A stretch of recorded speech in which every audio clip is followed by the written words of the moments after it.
menggambarkan betapa para sahabat cintanya dengan Al-Quran yang sangat luar biasa. Itu yang pertama. Kemudian yang kedua, amalan prioritas, amalan yang utama yang bisa kita lakukan di bulan Ramadan adalah Qiyamul Ramadan. Qiyamul Ramadan. Di dalam hadis yang diriwayatkan oleh Imam Bukhari dan Muslim, Rasulullah SAW bersabda, "Man qama Ramadana imana wa ihtisaba, ghufira lahu ma taqaddama min dhanbih." Kata beliau Rasulullah SAW, barang siapa yang berdiri bulan Ramadan, para ulama menjelaskan qama Ramadan yaitu salat tarawih.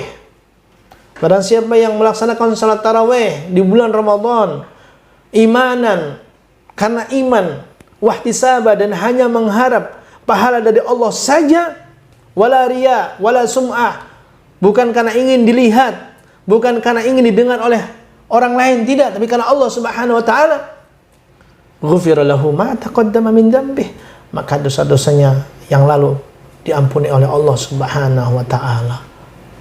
Bukankah kita butuh penggugur dosa?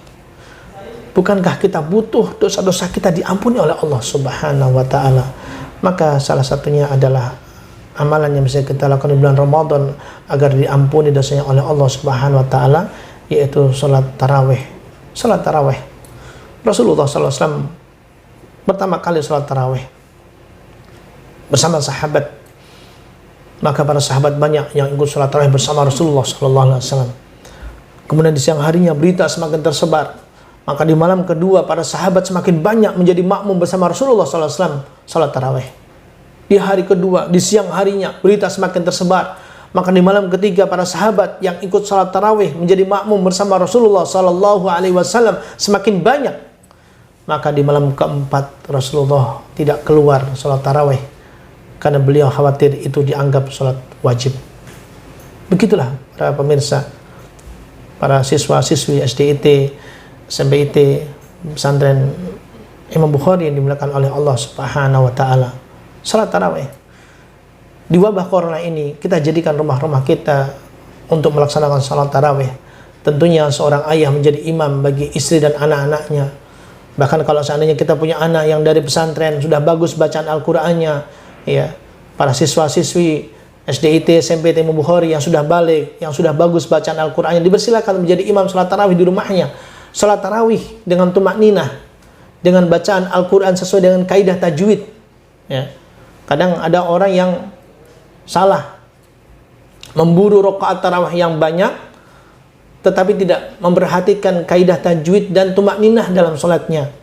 Ada sebuah masjid di Indonesia yang salat dalam waktu 7 menit 23 rakaat. Tentunya ini tidak diterima oleh Allah Subhanahu wa taala. Salat yang penuh dengan ketenangan, yang khusyuk, bacaan Al-Quran yang bagus sesuai dengan kaidah tajwid, ya.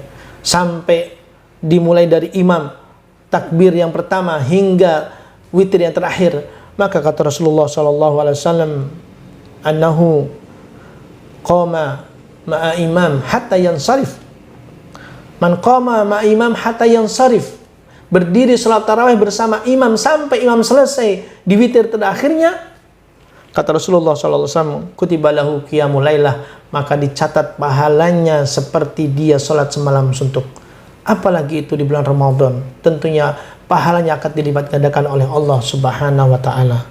Mari kepada ayah bunda, ya, terutama seorang ayah, kita hidupkan rumah kita untuk salat tarawih bersama-sama, ya, agar Allah Subhanahu wa taala mengampuni dosa kita dan Allah Subhanahu wa taala memberikan kita pahala yang banyak di bulan Ramadan ini.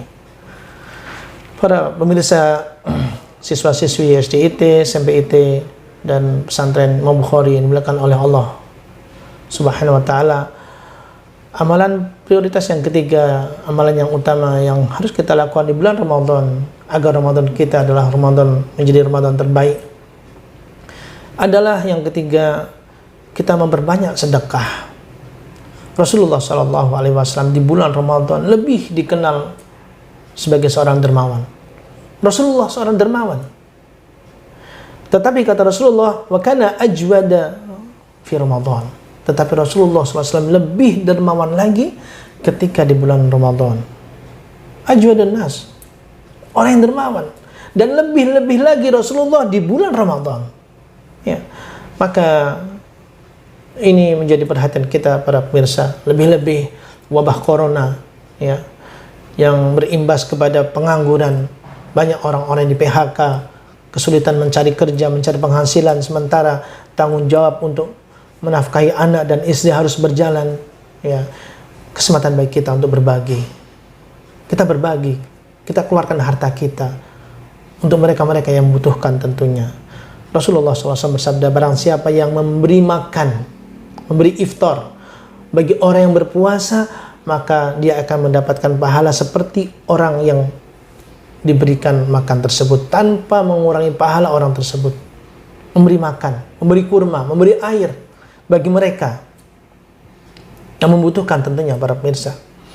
Bahkan suatu ketika Rasulullah ditanya, ya Rasulullah, ayu sedekatin afdal? Ya Rasulullah, sedekah apa yang paling utama?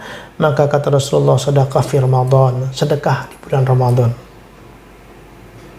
Kita berbagi, kita tengok tetangga kita, kiri kanan kita, saudara-saudara kita, siapa saja yang butuhkan, mari kita ulurkan bantuan pada mereka, dan ini nanti kembali kepada kita. Maka di hari kiamat nanti kelak pada pemirsa, ada orang-orang yang mendapatkan pahala puasanya ya, begitu banyak, berlipat-lipat. Mengapa? Salah satunya adalah karena mereka banyak memberi makan orang-orang yang berpuasa. Sehingga para pemirsa, dengan amalan-amalan utama ini, dengan amalan-amalan afdol ini, amalan-amalan yang prioritas ini, jika kita lakukan, kita amalkan di bulan Ramadan ini, insya Allah, sembari kita berdoa kepada Allah Subhanahu wa Ta'ala, perginya Ramadan juga perginya wabah corona. Demikian kajian yang singkat ini, mudah-mudahan bermanfaat. Semoga Allah Subhanahu wa Ta'ala berikan kepada kita kekuatan energi untuk bisa memaksimalkan Ramadan, dan Allah keluarkan kita bulan Ramadan. Ramadan pergi, kita menjadi orang-orang yang diampuni dosa-dosanya oleh Allah Subhanahu wa Ta'ala. Allah terima salat kita. Allahumma taqabbal siyamana wa qiyamana wa ruku'ana wa sujudana ya dzal jalali wal ikram. Subhanaka rabbika rabbil izzati amma yasifun wa salamun alal mursalin walhamdulillahi rabbil alamin. Assalamualaikum warahmatullahi wabarakatuh. محمد رسول الله عليه